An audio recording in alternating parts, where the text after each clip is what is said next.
listeners. Welcome back to the Review for You podcast. All right. This week's episode is going to have some structure, some type of trying not to look like jambalaya, I started back school, guys, summer semester. I'm only taking elective because summer semester is shorter than spring and fall, and your girl does not want to be learning about equations when she should be outside at the beach, the pool, just living life. I'm still 20 something. But classes started this past week, Tuesday, and I told myself, because what we're talking about today, Ginny and Georgia, I told myself I was going to record my episode ahead of time so that way, for school, we're back in school mode, we're going to be serious. That did not happen at all. But let me tell you a little background story, right? This week has been a little slow. I wasn't even at work on Monday. So then when I went to work on Tuesday, I was so bored, so bored. And it's not like I didn't have anything to do, but essentially I didn't have anything to do. So I decided to just type up all my thoughts and how I feel, how I felt about Ginny and Georgia. Because also TikTok was trying to spoil it for me. And I was like, because I worked this weekend, so I did not watch Ginny and Georgia. I didn't get to watch it in one sitting. So I watched a couple episodes on Saturday. I think Saturday and Friday, and then I really actually finished it on Monday for sure. I already finished it, but I kept falling asleep because the girl was tired for some reason. So I kept rewatching the same episode over and over again. But I actually fully closed the book, closed the show on Monday. And then I finally went back on TikTok to see, what everybody else is saying about the show. Because I felt to some type of way. I was crying. It was a lot. So it's going to sound like I'm reading a script, which is kind of true. Because I wrote a lot because I did not want to forget anything. And I'm probably going to forget some things, It is what it is. But this is verbatim what I wrote Tuesday. I'm supposed to be doing my job. Was not doing my job. I was more concerned about the podcast and just getting it out there and everything like that. I was really supposed to, yeah. But a little background, truly don't know what's been going on in the world. They got the riots and everything. It just some type of just Armageddon. Just some type of social injustice. I don't even know if I can say that because I don't really know what social injustice is. Let's keep it a $1.50. I don't really so, so it's just a lot been happening. Your girl been working like a dog. Like I said, I worked this past weekend. I just been working. It's like June just started and it's like I'm over it. But anyways, that's nor here nor there. All right, I need you guys. All right, this is where I start reading. I need you all to know that I had so much to say about season 3 of Ginny and Georgia that I wrote an essay.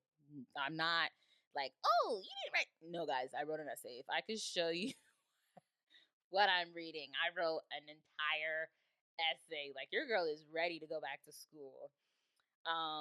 So I'm gonna need y'all to grab some food, go on a walk, go to the gym because we're gonna be here for a little minute or 40 because there's a lot to talk about, a lot to unravel. I'm not gonna go episode for episode. It would be better if I went episode for episode, but we're not gonna go episode for episode. We're just gonna talk about the big things. Now, of course, there are some things I want to mention, but forget when typing this up. Like I said in the beginning, your girl's gonna forget some things. Your girl's gonna remember some things. It is what it is. If it seems like I'm all over the place, I'm really not. I'm just deeply invested, Yeah, and that's it. Like I already told you, TikTok was trying to ruin it for me, and I wasn't having it. Anything I saw on TikTok related to Ginny and Georgia, I just saved it for later. And after I actually finished, I went back and watched it, and I was just like, I agree. Stuff like that. Yeah, I live off TikTok. At work when I get bored or I just don't want to do my job, I'm on TikTok because why not? Instagram can get boring at sometimes, or it's just Instagram could get really just all right, this is what people use with their free will. You know what I mean? So I just don't got time for it. Anyways, if you haven't finished the latest seasons, go ahead and start listening. I'll tell you this right now. I'm not gonna be like, oh, I'm not gonna spoil it. We're spoiling it. It's been out for a week now once this episode drops. So if you haven't watched it, do yourself a favor and stop. If you don't want it to be spoiled, if you don't want to, I won't reveal too much, but I am gonna reveal a lot. So if you don't want to, Bye. I'll see you the following week. We're gonna be on a whole nother topic, so just come back around there. But yeah, I ain't got time for that. Episode one took place right after Georgia and Paul's wedding, and Georgia was arrested for killing Cynthia's husband, Tom, who was on his deathbed. Yes. I guess you could call it a mercy killing, but I don't know. I have, what's the word I want to say? So not to get not to get into like the reality of it all, right?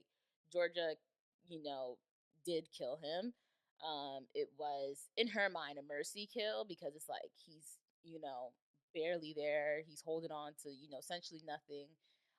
Cynthia and Max, was it Max? I think it's Max. It's not Max. What the little boy name? Zach. Zach. I'm thinking the wrong person. They were going through a lot and stuff like that. And I remember I took a class where it was like something like a euthanism or something like that.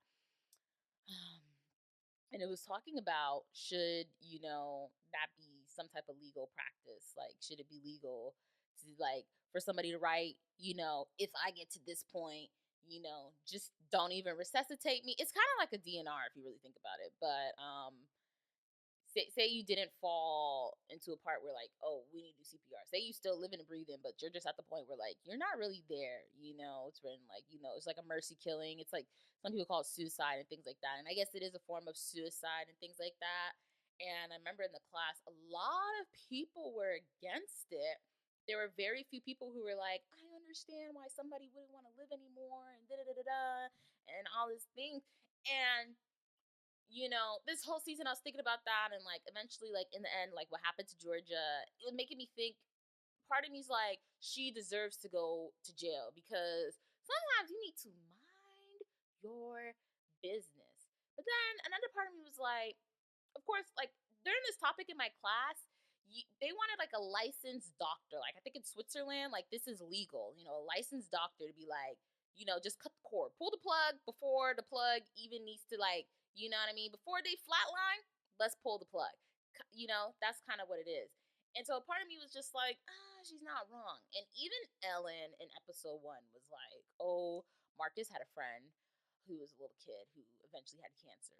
And she basically said, if somebody had ended his suffering earlier, I wouldn't blame them.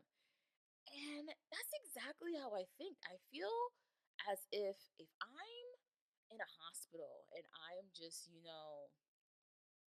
not doing so well. It's terminal. There's nothing left to do. You're just literally waiting to die, Obviously, I've never been in that predicament. But as somebody who's lost loved ones, I don't want to see them suffer. And I have to believe that in their mind, they don't want to see us suffer by watching them suffer.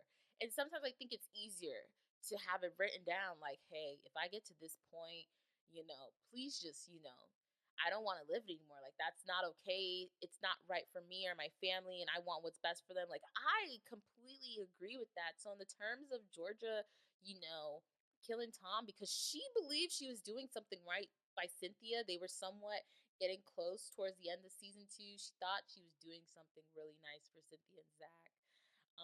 When in terms, she should have just left it alone because the events that took place during the season wouldn't have happened had it not been for that one um, action she decided to take. So many consequences came out of it that were unexpected because, well, they're unexpected to her because she didn't think it would just blow up the way that it did. And we'll get into that more, just things like that. So it made me think about it. So I guess like my question to all you guys is like, do you believe? I don't know the correct term. I can't think of it at this moment, but I think it's like a euthanasia. I think that's what it's called. Do you think it's right that like if you're terminally ill, instead of waiting to flatline, like you just like, hey, the doctor kind of gives you some type of thing. It's like hospice, y'all. It's like there's so many things, and I think people just can't come to terms with like it's basically suicide. It's suicide. It's Jesus, God, frowns upon suicide, and it's like I completely understand where you're coming from, you know. Um I'm a Christian. I completely understand like suicide is not okay. I completely understand that.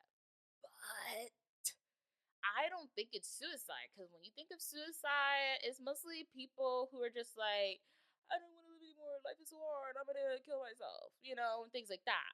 Not making fun of them at all. That's completely their choice. They chose to do that.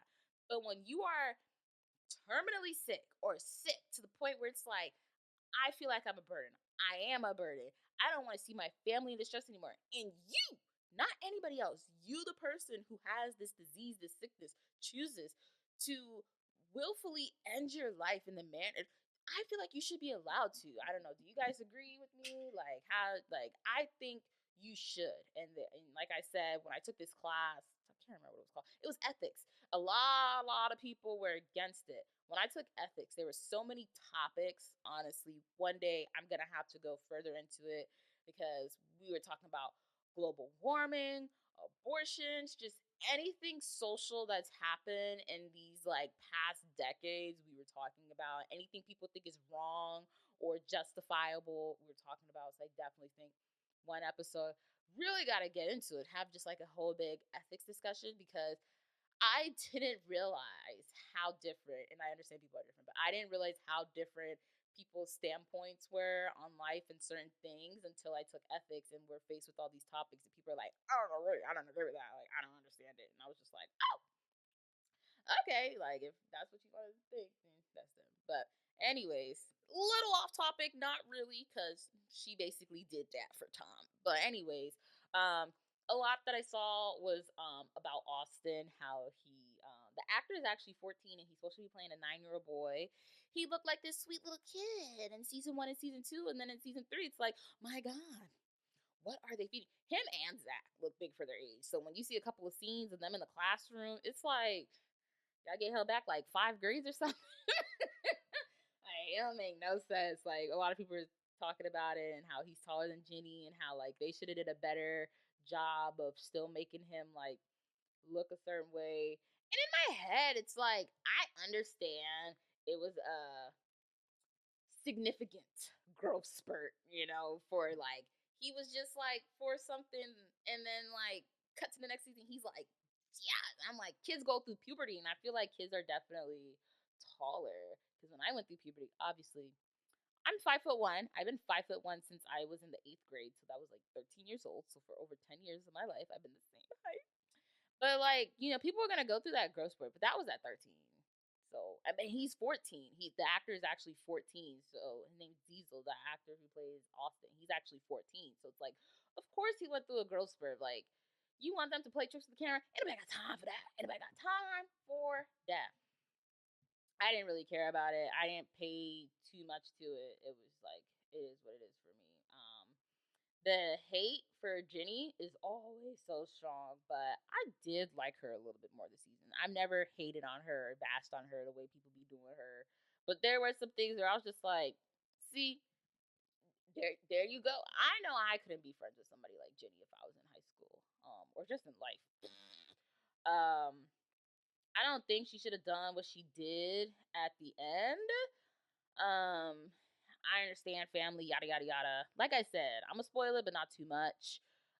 What she did at the end, she was like, sometimes things do fall upon me. I definitely think Georgia deserved what was coming for her. That's why I said like it's a little conflicting because like the whole euthanasia, like I kind of, yeah. But I agree, like the stuff that happened, not just the trial, like the stuff that came out during the trial, like come on, like you can only keep secrets in the dark for so long. My favorite Tyler Perry play was Done in the Dark. To play on the phrase "what's done in the dark will come to light," and I truly believe that. And it is what it is. I don't really hide secrets because one, I can't hold spilled water to save my life. So, anyways, that's just me. Um, I really wanted to see like it play out like, oh yeah, all these bad things are happening in Georgia, but it's a TV show. Eventually you have to see some type of good or, now they always gonna get you in the end with some big type of plot twist or whatever, but it is what it is. where am I at? Where am I at? Because I'm like skipping ahead because it's getting good, y'all. I was on a roll when I was writing this. In the end, Austin was the one that really got hurt, not Ginny or Georgia, and I saw that on TikTok as well, and I completely agree. Um, he's the one that's the most effective. Ginny's used to it. In a way, I want to say Ginny's worse than Georgia, um, because she doesn't seem remorseful at all. She's like, "Well, I have to do this," like there's no ifs, ands, or but. Georgia believes she has to do things to protect those that she loves. Ginny does that, but like I don't know. It's like I don't know how to describe it, but I feel like Ginny, when it comes to her actions, I feel like she's worse than Georgia. Her childhood compared to Georgia's childhood is two different childhoods. You can't let your parents' trauma become your trauma, and I feel like that's what Ginny does, and she like amplifies it more than Georgia could ever want to try or whatever. Um, that's just how I feel. So at the end of the season, everything that happens, Austin is the one who's mostly affected. I feel like Ginny is just going down a bad path. And at one point, Cynthia says, Ginny is just like Georgia, and Georgia's like, "Don't be like me, be better." And it's like that's too late. She's nothing like you. I feel like she's going down a completely different path, and that path is worse than you. That's just my opinion. That's just how I feel. Um, the kids, they got their father back. That episode when the kids get taken away was so sad because Paul had already left, and everybody was saying these really mean things, whether they're true or not. It still hits, it still hurts because Georgia does have a trauma, and she's never really gotten over that trauma. She's just buried it deep with, "Well, hi y'all," you know what I mean? She just buried it deep. So then to see her kids get taken away, and then the look on Gil and then Zion's face, it was just heartbreaking, and they just holding her back, and it's like I was crying. If anybody ever try to take me from my mama, I'm beating you. I don't care. I don't care if I'm a kid. Well, in this case, obviously, I'll be a kid. And you a grown adult, I'm stomping the yard. Because ain't nobody gonna take me from my mama. Like, it was just really sad. But then again, my mom is nothing like Georgia. Thank God. It was just really, really, really sad. And, I think how Georgia comes to be by herself is just really sad because when Paul decides to leave home, you could tell he really does care for the kids, especially Austin, and Austin loves him. That hug nearly broke me because it's like, bro, I just feel so bad because I definitely think, you know, the idea of Georgia and Paul was really cute, but they were never going to make it essentially because Georgia did keep secrets from him. However, Georgia did reveal a good chunk, because she's still a liar, a good chunk of all the bad things that she did in her past and so forth. Obviously, not murdering Tom. And, Paul was like, "I love you for better or worse." Like, he kept repeating that the whole season. "I took vows. I took that." Let me I'm not a married woman, right? I understand, you should value and cherish your vows, but don't let the vows be everything. Like, I feel like he was just throwing it in her face. And when I mean throwing it, launching it. Like we was playing softball or something, like just chucking it at her. And it's like, "I took vows for better or worse, for better or worse." And it's like, okay, this is Georgia at her worst. She did something that she so regrets. And you can tell she regrets it because she really, I can't stress this enough. She really thought she was doing something good. And I feel like that's where, like, Georgia is like, people don't really pay attention to her because, like, she does these bad things because she thinks she's doing something good. She thinks she's helping people, helping the loved ones around her. She thinks she's being a kind person, a good, and in hindsight, it comes to bite her back. And Paul he was just pissing me off. Because it's like, you're doing all these things, you're saying these things. It was just really, really, really bad. And then eventually when he left, he's like, "I gotta focus on myself. Like, I'm mayor, this and that." I understand that. But that lady was left on her own. And I completely agree. Georgia said the reason her kids were taken from her, besides what Zion and Gil were doing, Definitely Paul was a leading factor in that because he decided not to support her after those atrocious things were said. And it's like, Paul don't believe you. He thinks you're this monster. Now, Gil never liked her. So he was like, oh, perfect. This about shot. That's why he was cooking up a scheme with Zion. And then Zion was like, what? Peach, you knew about this? Oh my God. I don't, ain't nobody got time for that. And everything like that. And I truly believe that was a leading factor in why her kids got taken away. You know, that's just me. And even after those kids were taken away, look, I'm not a hopeless romantic, all right? But I am a lover girl. I believe in my bone after them kids were taken away, Paul will come knocking on the door like, hey, I know we not on good terms, but like, how are you doing with the kids not being here? A sucker, a sucker. I'm a sucker in reality, and I'm a sucker in a fantasy to think that that would actually happen because that did not happen. Paul was only looking out for himself, and I'm gonna skip to the end with this part because Paul was like, "Oh, now I'm like this different person. People see me as these different things. Like you brought out these things in me, and yada yada yada, or something like that." And George was like, "I ain't bring out nothing that wasn't already there." And it's like, preach to the choir girl, preach to the choir girl. You can't make somebody bad, okay? You can't make somebody evil. You can't make somebody almost want to freaking hit you. You can't do that. You can't do that. They have it in them.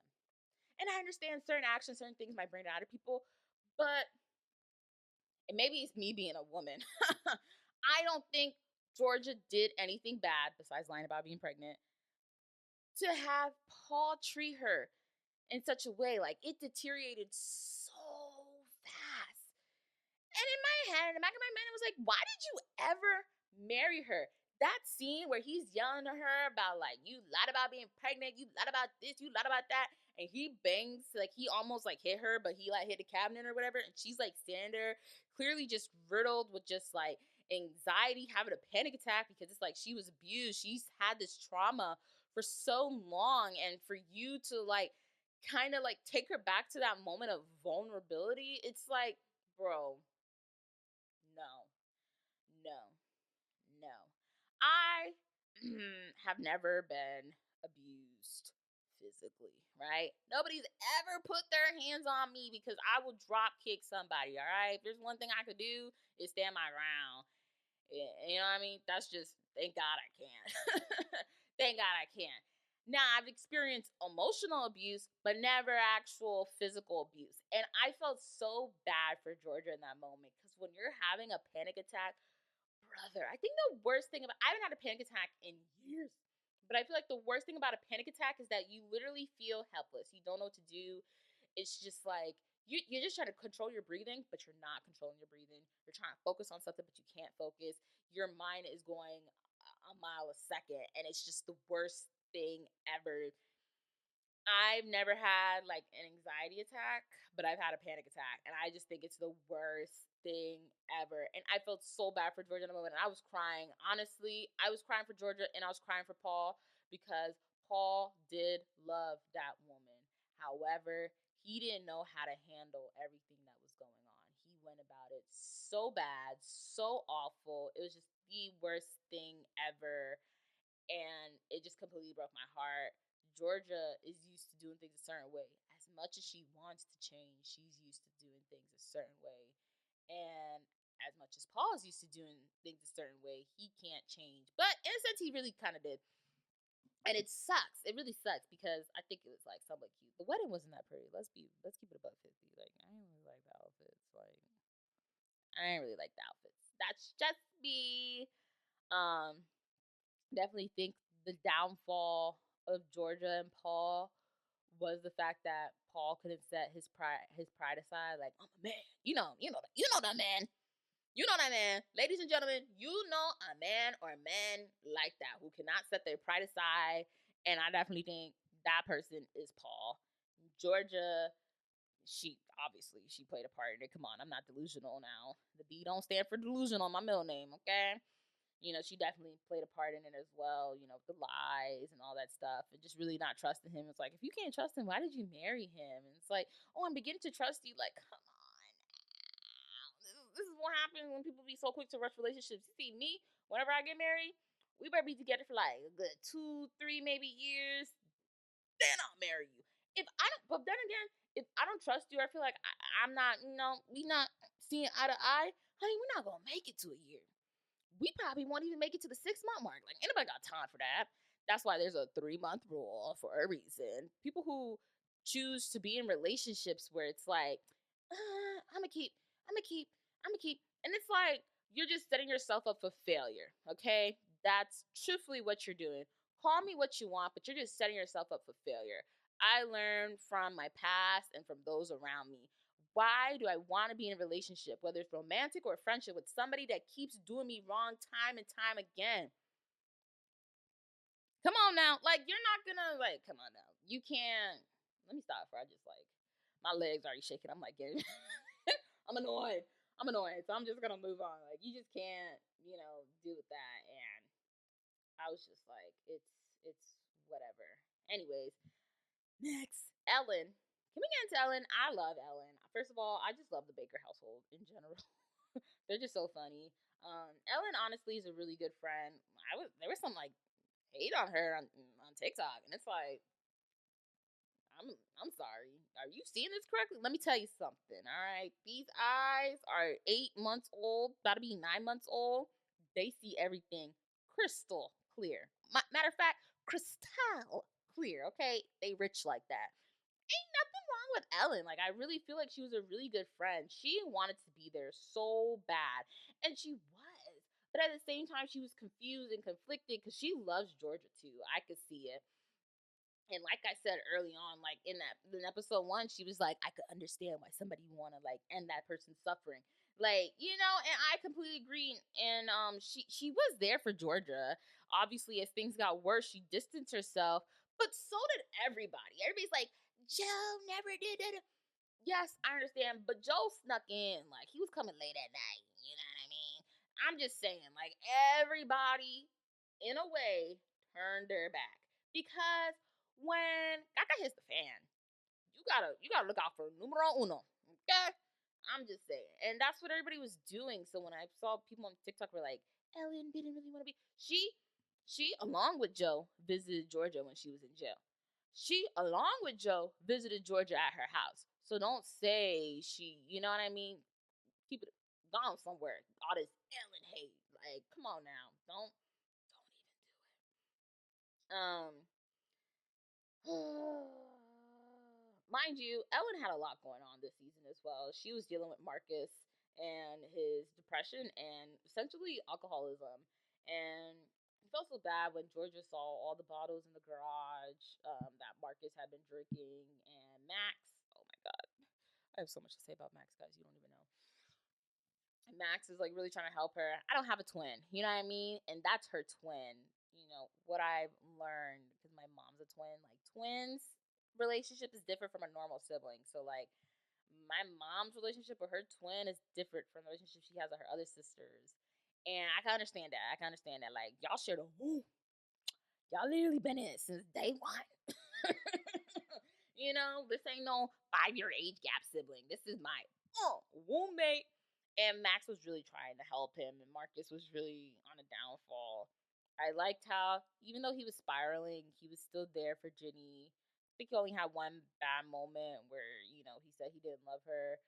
How Max comes in after that. If you haven't seen that episode, it's hilarious. I love Max. The voices, just the theatrics of a theater kid. I wish I was a theater kid. I love musicals and, Broadway and just theater in general, but I'm not a theater kid. I do not classify myself as a theater kid. I'm not a theater kid because I don't know a lot of plays, and yeah, but Max, I love her theatrics, and I could totally relate to her, which I'm gonna dive into more. But Ellen was a good friend to Georgia, so the hate, I didn't understand it. I truly was sad when Marcus is clearly declining throughout the season, and then he goes out and get drunk, and Max goes and get him and everything. They come home and their parents are there, and Ellen asks like, "Do you hate us?" Like, or something like that, and like Marcus just like completely falls apart, and he's like, "I hate me. I hate me." And it's like, you never know the pain of like just hating yourself. Like, you're your own worst enemy. And I've said that a lot about me, but in terms of like, if you call me ugly, child, that ain't gonna hurt me. But like in the case for Marcus, like going through depression, that really sucks because life is just passing you by and you don't even know. Like you really and truly don't know. And so that was really sad. And Max told, their mom, like, he needs help. He needs to go to rehab. And she's like, I don't want him to go to rehab. I don't want him to be more behind than what he already is. And I could understand. She's a mom. She wants what's best for her kid. She wants him to succeed in life. And it's really hard for her to accept that, oh my God, my child, like, no shit needs help. Like, he legitimately needs help. Like, he's struggling, with drinking and all this other stuff. And it really, really made me feel bad. Now let's get into Max. Max this season, I really, really love Max. I've always loved Max. I feel like Max is definitely my favorite character out of the entire show. And I saw the perfect TikTok. And then I saw it on a lot of TikToks. I saw it on one, and then I can see like a couple other ones, and they're like, Max and Marcus are representing the sides of depression. And I was like, 100%. 100%. I completely see it. Marcus is visibly sad. He's visibly sad. He's deteriorated. How people were blinded to that, I have no idea. But sometimes, you just put on your blindfolds and you don't know what's going on. Max was not depressed at the beginning of the show, but I do believe she's slowly falling into depression. And she smiles and she's like, hi, and I 100% can relate to that because when I was in my depression state, when I was out and about, it was smiles, it was laughing, it was like, oh my God, like you're having fun. Because the moment when you're somebody like that, the moment you drop your smile and somebody's like, oh, what's wrong? It's different. You know what I mean? You can't really like open yourself up. And you have people like, if anything's ever wrong, you can talk to me, but can I? Can I though? Can I? It's things like that. And I think that was that. And one of the perfect examples is when Max was talking to Abby. There's like two different times. One time it's like, oh, are you sad because we were hanging out without you? And she was like, that's not what I'm feeling right now, but that still sucked. She's like, oh my God, Max, don't be so dramatic. Dramatic. My girl said, she nodded her head and she walked away. Because we're not even there. You don't want me dramatic? That's fine by me. And there was another time she was like, she was talking with like Nora and what that girl name? Ginny. I forgot the girl name. And it was like, oh, like we don't need to tell Max because she's gonna make it a big deal. Even Marcus says that, like you make everything about yourself. Da da da da da da da. And I understand Max because I don't think I'm the center of the world, but I definitely live in like Aviland. Like, why would I not? Like, who am I? Diavion. So why would I not live in my own freaking world? But I'm not gonna make everything about myself. But I could be there for people. But if you don't want me to be there for you, that's fine. But when you go talk to other people and I learn from other people, I have a problem with that. And that's happened to me before. I've had a problem with that. Like, you could have told me. The fact that somebody else is telling me is a problem. It's a problem. I don't want to hear gossip because that's what it becomes, gossip about my friend's life from somebody else. I want to hear it from my friend. So when things like that happens, if you want to shut yourself down and not talk to anybody, that is completely fine. But when you talk to somebody else, and you don't talk to me, and I felt like especially if you felt like you had like a good friendship, which Max and Ginny definitely had last season, it's a problem because they used to be on the outs with Nora and Abby. And now all of a sudden, Ginny over here killing it with Abby. You can't hang out with toxic people like that because then they make you toxic. And that just goes back to my spiel on how I feel like Ginny is worse than Georgia. And for many reasons, okay? You gotta watch the show. I don't have enough time to do all that. We're not gonna make this an hour-long podcast. We don't have enough time for that. But you have to watch the show. That's how I feel. That's just me as a 24-year-old girl. That's just how I feel. Or my bad, a woman. That's just how I feel. And for Max's case, on TikTok, people were like, you can't ask somebody what's wrong. And then when they tell you what's wrong, you invalidate their feelings. And it's like, I need to stop watching the show. This show is gonna be like this season was like 13 Reasons Why when the first season dropped. And if you watch 13 Reasons Why, the first season, you know the trauma. I never watched another season after that because what? No, ma'am, no ham. And I heard it got worse. And I'm like, that's fine. I don't need anything. Mm-mm. This, Max and how Max is treated by her friends and her family. It's like she's invisible. Her parents are dealing with Marcus's depression, so like nobody really cares about her. Yeah, they showed up for her play and whatnot and so forth. Yes, cute and all, but there's so much more to it. And it's like her brother hates her now because he told their parents, that he was drinking and all this stuff. And she's not really good friends with Ginny.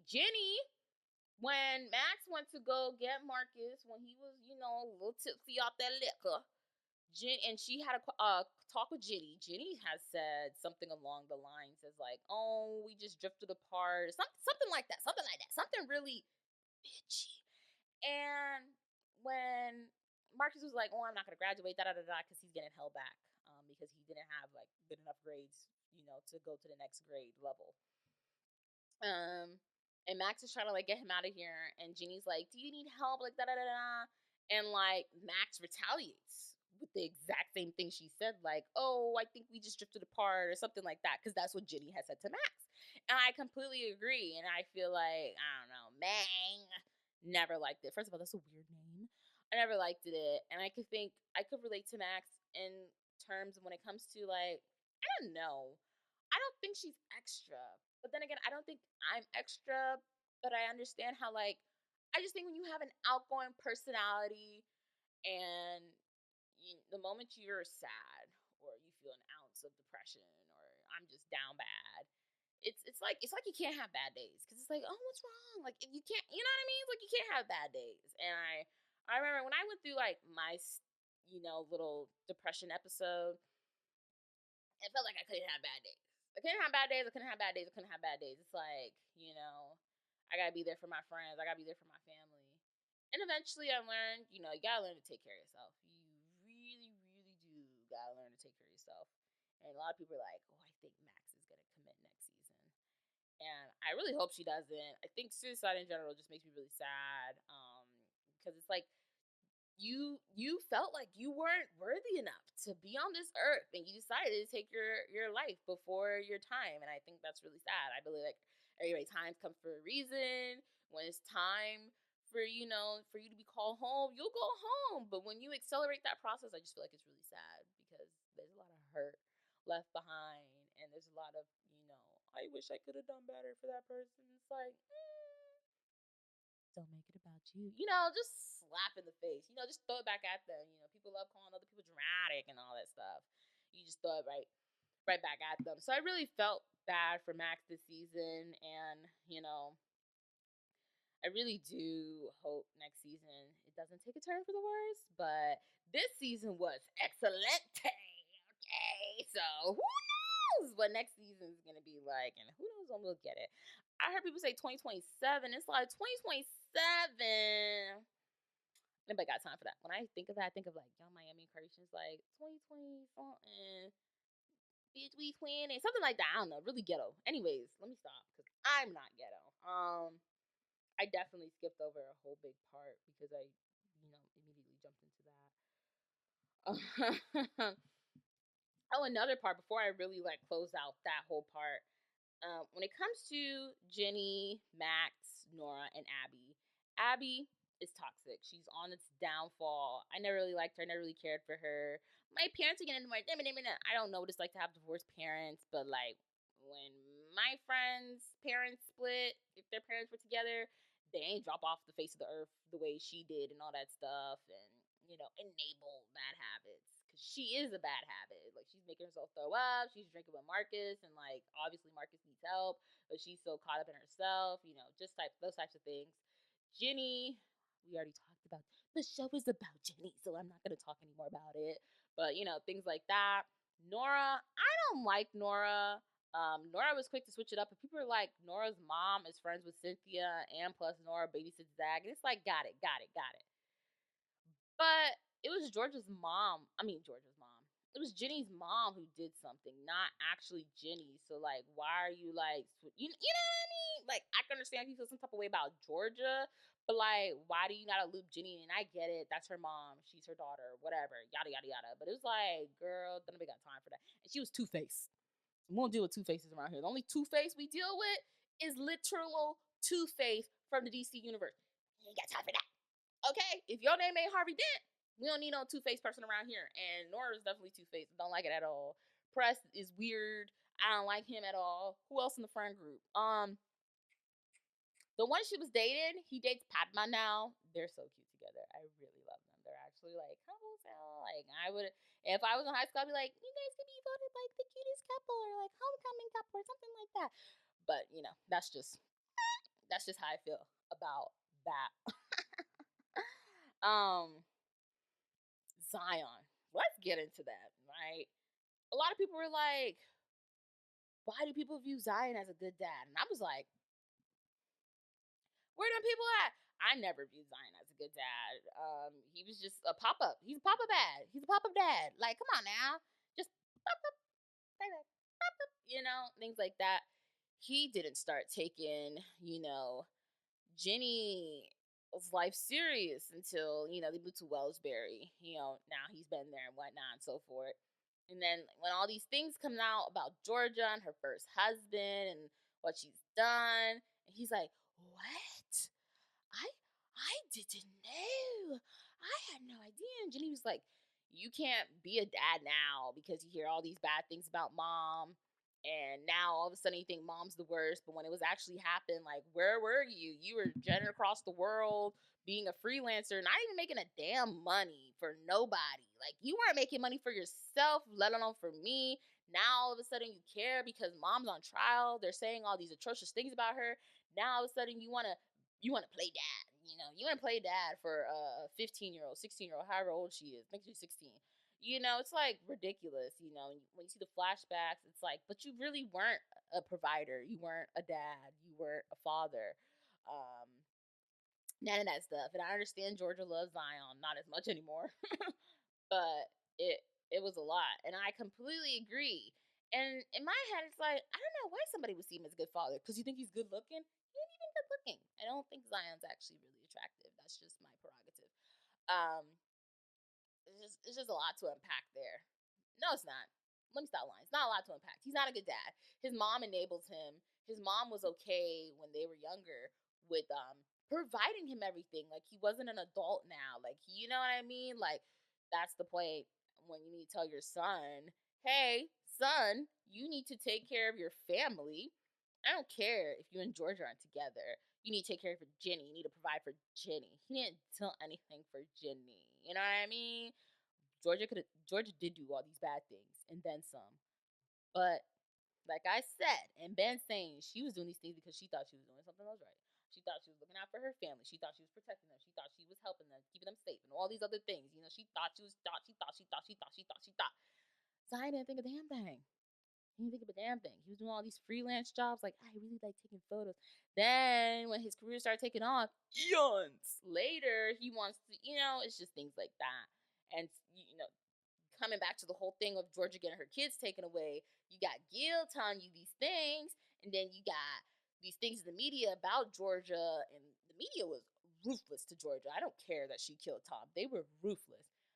It's just despicable, and it's like, oh, not my Georgia. I've known Georgia since we were 16, 15 years old. There's no way you would know a thing or two if you were actually around. And that's what Ginny was getting at. And I could completely understand what Ginny was saying because she wasn't lying. Like, how are you going to say, I'm going to be a dad now? I'm going to be a dad. He don't even really have a home for Ginny. Like, it's a little loft, like, from, what that show?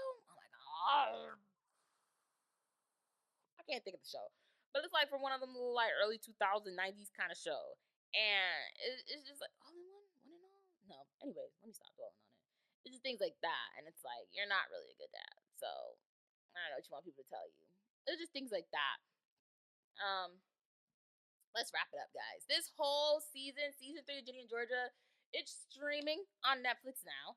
If you haven't watched it, I highly recommend you watch it.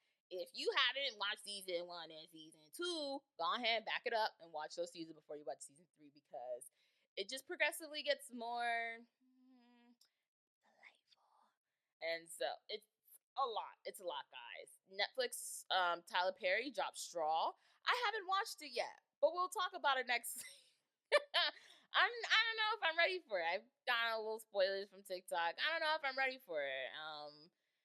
Anything Taraji stars in, she really does it justice. And I heard they got Tiana Taylor in there, so we'll see what happens. I'm really interested. Squid Game comes out later this month, guys. I'm so excited. I think it comes out like that last week of June, kind of somewhere in the 20s, 26, 27, 25, somewhere around there. It comes out, so I'm really excited for that. This summer, so far, the shows are showing, guys. Now we just need the movies to show, because yeah, I don't. Has any good movies come out? I don't think so. I think there's like a new Captain America coming out, but then again, I don't really watch Marvel like I used to. When they were at their height, when they was in the whole Avengers thing, I think the last Marvel movie I actually watched, what I want to say was Multiverse of Madness. I want to say that was the last one that I watched. Yeah, but it's neither here nor there. See what happens. Netflix is dropping some crumbs here and there, and we're gonna pick them up and enjoy them. Um, I watched this show because I was doing my hair and I need a show to watch when doing my hair. My Life with the Walter Boys. It's giving. It's giving the Summer I Turned Pretty, but like worse. In terms of like, I watched it in its entirety, but we'll see about that. Definitely when season 3 of the Summer I Turned Pretty drops on Prime, I would definitely have to do a compare and contrast between that and My Life with the Walter Boys, because it's definitely something. But the Summer I Turned Pretty, I really like the Summer I Turned Pretty. Shout out to my friend Mark, who recommended to me eons ago when it first dropped. Whenever season 3, they have like Amazon pissed me off because they got season 3. It says season 3, but season 3 ain't really dropped yet, and it's like, so why do you have this listed? That's just irritation. Still no idea when Bridgerton is actually gonna come out, unless I'm missing something. We'll see about that, guys. But definitely, if you haven't seen season 3 of Ginny and Georgia, you should check it out. It's definitely something. I feel like if you're a parent, you should watch it. If you're a teenager, you should watch it. If you're a 20-something-year-old like myself, you should watch it. It speaks to all the age groups. I guess not the elderly, but I mean, if you were a troublesome teen adult in your early life, then you could definitely relate to it, or just be like, oh, okay, my life wasn't that bad compared to this. You know what I mean? Things like that. So it's definitely worth watching. I think I covered everything I wanted to talk about. Paul completely betrayed Georgia. So did Zion. Gil was always an SOB, so not really much from there. Cynthia, she really did her big one standing up for Ginny when Gil put his hands on her. Poor Austin. Hopefully he really actually does go to therapy next season, because like I said, the trauma is just gonna keep traumaing. But I feel like his trauma is worse than Ginny's trauma, because he actually saw his mom commit murder on his best friend's dad. So I think that's definitely given something. Hopefully Max, isn't depressed to the point where she actually tries to harm herself, and hopefully Marcus, gets help. Abby stops throwing up, and she's embracing that she's a lesbian. I don't know what's going on there. I don't even know if that's actually a girl or guy. I truthfully don't know, but go gays! It's LBTQ Keep Pop PT month, so pop off. What else? Who else is there? Hopefully Ellen, her family doesn't fall apart, and she knows that she's a good mother. Because she definitely had moments where she felt like she was a bad mom, but hopefully she doesn't think that. hopefully we find out. Well, obviously we're gonna find out, but I'm definitely intrigued to see the story of who the father is of Georgia's baby. Yes, I said it. I spoiled the big plot at the end of the season. I don't care. You should have watched the show. I told you at the beginning I was gonna drop some things and I was gonna say some things. Honestly, me revealing that Georgia's pregnant. You still gotta watch the show because I feel like what was it, like 10 episodes, and I feel like I cried for over half the episode. So you definitely have to watch it. But really excited to see whose baby it is. The baby daddies at play are Paul and Joe. So we'll see how that goes. I think it'll be different if she doesn't have another white baby daddy. You know, she just has this whole cultural kids things. You know, it'll be really cute or something. I don't know. um, as always, thank you guys for listening. Make sure you like, subscribe. You can put in a comment of, hey, hi, how are you? And I'll be like, a little bit of this, a little bit of that, but getting through the day, Make sure you follow on Instagram at review for the number 4 fuse on Instagram. I don't really keep on Instagram, but if I get more followers, I'll put more things on Instagram. It's really hard to keep up with Instagram. I'm not like a social person, stuff like that. I wish I had like a social media manager, social type frame to control that part. Because when it comes to the podcast, I'm more about recording, editing, posts, not really brand. Even though I made the logo, stuff like that, things like that. But I'm about to hit an hour, and I said I wasn't gonna do an hour, so I just want to say thank you guys for listening. More episodes are coming. More exciting things are coming for the podcast, and I can't wait for you guys to see everything that I have planned. It's gonna be very very fun. I'm really having fun with it. I reminded me the other day that I've been doing this podcast for 3 years and still haven't hit 100 episodes, but that's because so much has happened in those 3 years. But I'm grateful for everything, and I'm grateful for the people, the small community, because this is for the fuse. I'm grateful for the small community of people that actually listen, because I'm not forcing anybody to listen, at least not anymore. In the beginning, I was, but now I'm not. So I'm very grateful for the fuse that actually listen to the review for fuse. So thank you guys and happy listening.